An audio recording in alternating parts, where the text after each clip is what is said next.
Should you sell your postcards internationally? Well, here's some of the reasons why I don't.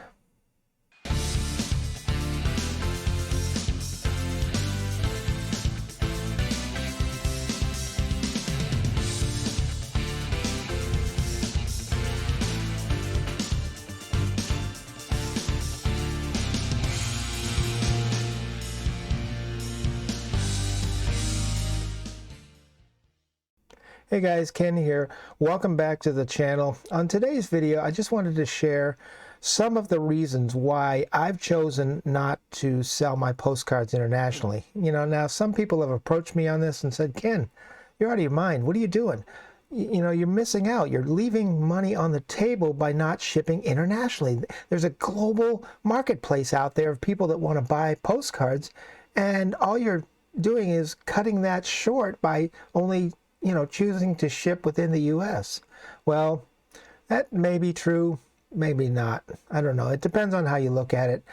But here's some of the reasons why I've chosen not to do the international thing. Okay, for one, it takes weeks, sometimes even months, to get that mail to someone in a foreign country. I mean, I've shipped stuff before to Hawaii, even though Hawaii is a U.S. territory, still took a couple of weeks. I've also shipped to Germany. I've shipped to Japan. I've shipped to Australia. I've shipped to the UK. And, these were other items, not postcards, and it took weeks. And, with everybody all just kind of on edge with how the USPS is handling things these days and late deliveries and all that because of COVID, it's just more fuel on the fire, in my opinion, that if they have to wait even longer to get their package, they're going to be more upset and be more inclined to cancel the whole thing, get their money back, and you're just going to, start developing bad blood between you and your customers. And to me, it's just not worth that. Okay.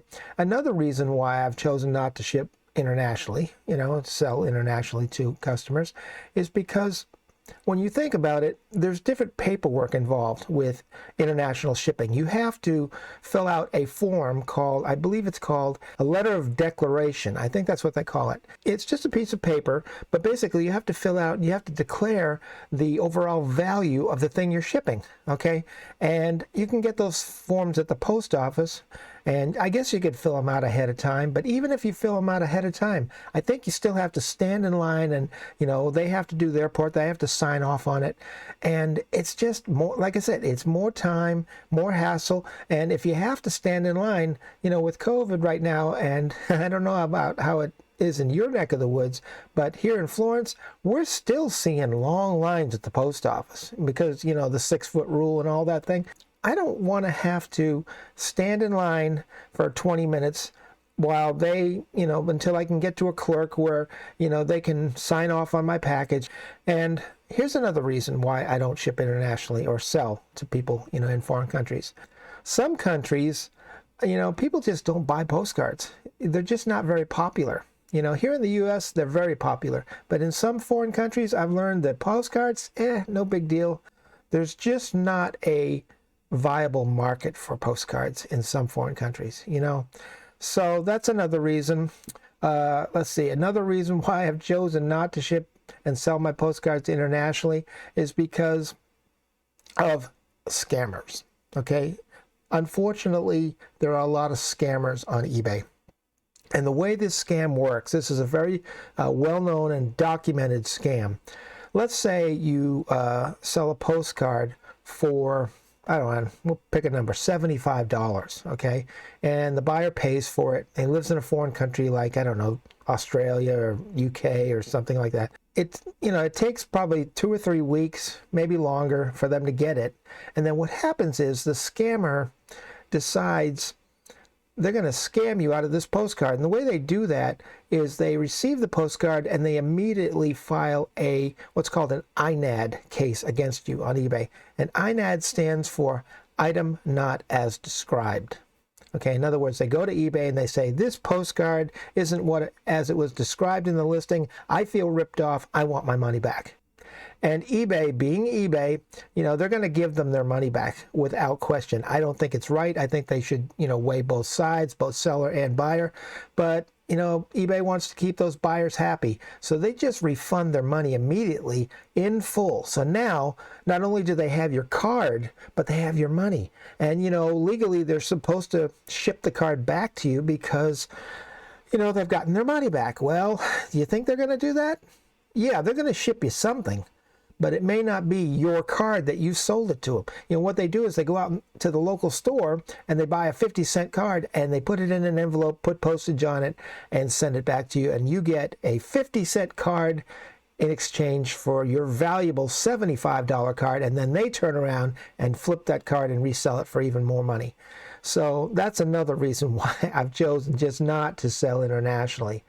You know, there's just too many logistical nightmares. I mean, I remember way back when I used to sell camera gear, and this involved a buyer in Canada. I had sold him a used lens, and no joke, the day after I sold it and I shipped it to this guy, the very next day after I shipped it to this guy, the Canadian Post Office went on strike. Okay? The Postal Service went on strike. Can you believe it? And that guy didn't get his lens for like 6 weeks. And I had to provide all kinds of paperwork and documentation and back and forth communications. It was a nightmare. He finally did get his lens. But, you know, like I said, it was just a logistical nightmare. And I just don't want to deal with that. You know, there's plenty of people here in the U.S., and I only ship to the lower 48 states. I don't even do Alaska and Hawaii. And the reason for that is because I haven't experienced, you know, pleasant things with those two states as far as their postal services, you know, packages getting lost or really arriving late. I mean, even worse than what we're experiencing now with COVID and everything. So, you know, I choose to ship to only the lower 48 U.S. continental states, and there's plenty of buyers in the U.S. There's millions of buyers. I mean, I make sales literally every day, okay? I've got a couple going out this morning that I got. In fact, I got 3 sales yesterday, one just after midnight, one at 3 o'clock in the morning, and then one about 7 a.m.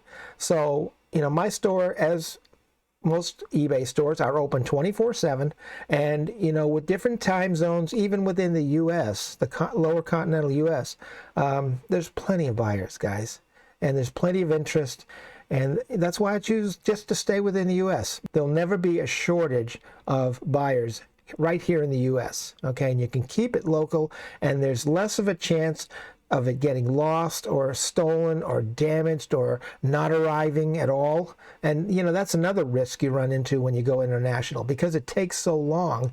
You know, they could be waiting 2 or 3 weeks, and they could figure, well, the Postal Service lost my package.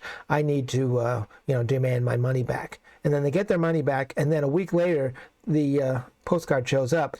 And what some people might do is they might just keep the card, you know, and just not say anything.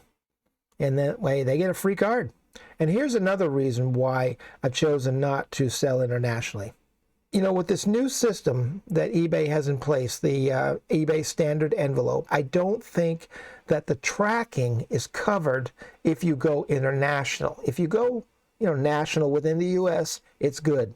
But I'm pretty sure that the tracking doesn't apply if, you know, you're shipping international, which means you have to use the old PWE method, which is okay, but you still have to apply your own postage, and you have to figure that out for international rates, and you'd have to just, you know, it would take even longer, it would cost more, which cuts into your profit margins. So that's another reason why I've chosen not to do it. Well, those are just some of the reasons why I've chosen not to sell internationally, okay? Of course, you can run your business the way you run it. It's your business.